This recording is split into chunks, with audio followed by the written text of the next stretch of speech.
The opposition is demanding the Albanese government explain the real reason as to why Qatar Airways was blocked from adding extra flights down under. The airline wanted to add another 28 flights a week into Australia, a move that could have slashed the price of international fares. Joining me live now to discuss this is Christian Bennett. He's Virgin's Chief Corporate Affairs and Sustainability Officer. Christian, thanks so much for your time. With this extra 28 flights, had we have got them, what would that have done to international prices in your view?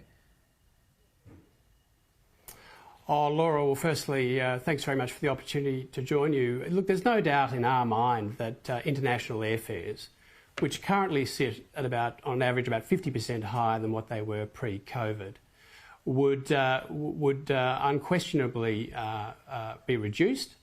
There's no doubt about that. When you add 800,000 to 1 million additional seats per year between Australia to the Middle East and on to Europe, that is a pure function of greater supply will mean a lower price. So that's just one of the various benefits that we think attach to the merits of additional flights from Qatar into Australia and back to Europe. Well, Jane says it could have been up to a 40% saving. How does Virgin get to that figure? So I think what Jane was saying is you've got this current average increase of 50% on what it was pre-COVID. That's got the implications of inflation and a sheer shortage of capacity moulded into it. So if you were to reduce that by 40%, it probably means that fares themselves would be, down somewhere at least in the order of 20%, 20, 30%. So we're talking substantial reduction, let alone all of the benefits to the tourism industry and, those businesses in Australia that rely on more affordable air freight to make sure they can access the markets where they make their earnings. So it would have been more like 20%, not 40%. Is that, the best case scenario? I think what you're looking at, I think you're looking in the order of 20 to 30%. That's what would be the case if you were to reduce that the current 50% inflation number by about the 40% that Jane was referring to. That was adjusting for inflation.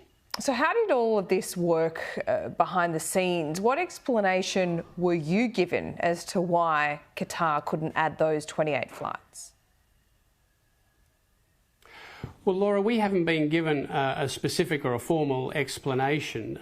We've heard the various perspectives from different government sources. And I think this is part of the challenge at the moment. This is what Rod Sims and others have been highlighting, is that when you make a decision that has such significant impacts for the economy and for cost of living, that you would expect quite a coherent, articulate and specific explanation. And that's really what we're after, so we can try to identify if there's a problem, what is the cause of the impasse and how do we move forward? Because the benefits of these additional flights are crystal clear, and hence the very strong reaction there has been around the economy. But what about the public explanations? What about the public explanations you've heard so far? I mean, there's 4 or 5 iterations of them. What's the most believable? Yeah. Well, we struggle to think that any one of them individually, or indeed even collectively, amount up to a case that overwhelms what are very clear benefits that would accrue. So I don't know if I would lend any particular weight to one of them. I know Qantas will be quite keen to talk about there's additional capacity into China, into the United States. Look, Australians don't travel to Europe via Guangzhou or Hong Kong, or traditionally through the United States. They want to fly to Europe the most direct way, or indeed into Africa. And Qatar flies to 48 European capitals.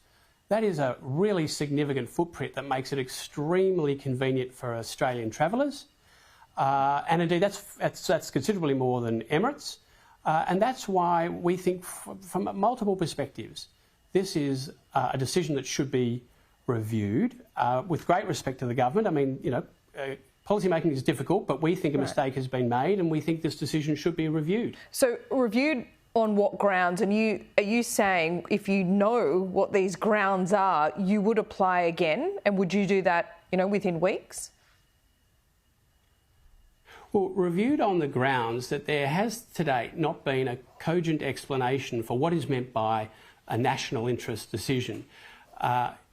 The benefits are very significant. They're clear. Lower airfares, $500 million plus of inbound tourism activity, lower air freight charges for Australian businesses.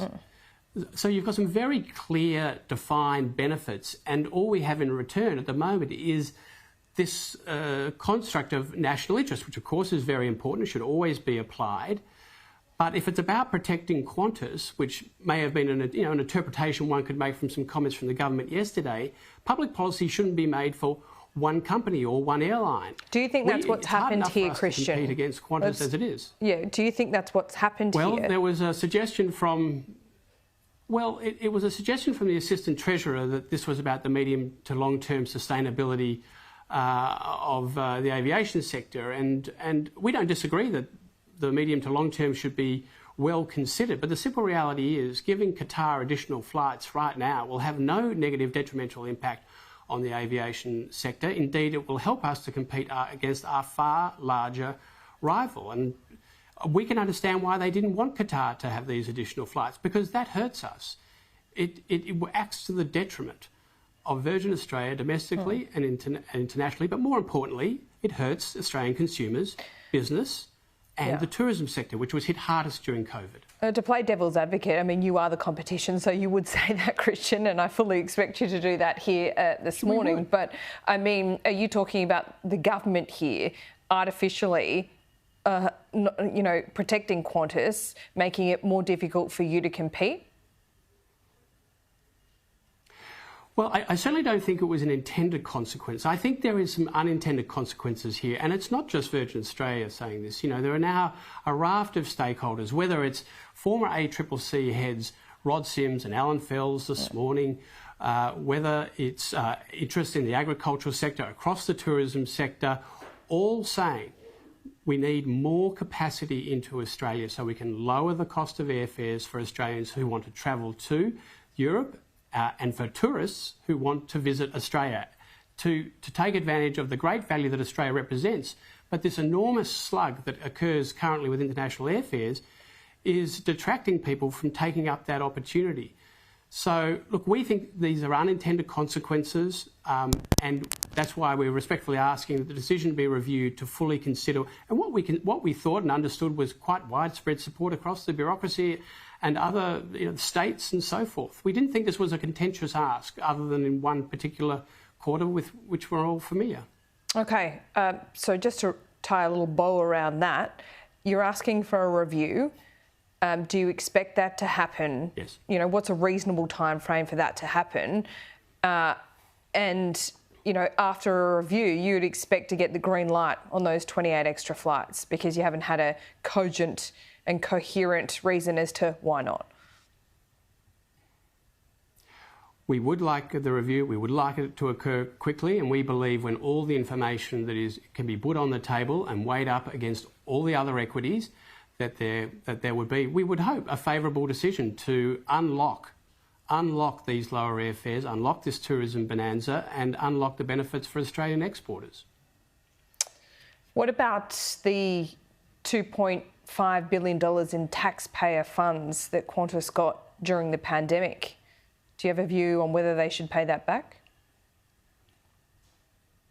Oh, look, I think we'll stay clear of that one, Laura. Thanks for the invitation. But, look, I think Qantas is more than capable of answering that question themselves. All right, I did try. Christian, I appreciate your time. I thought you might say that. We'll see you soon.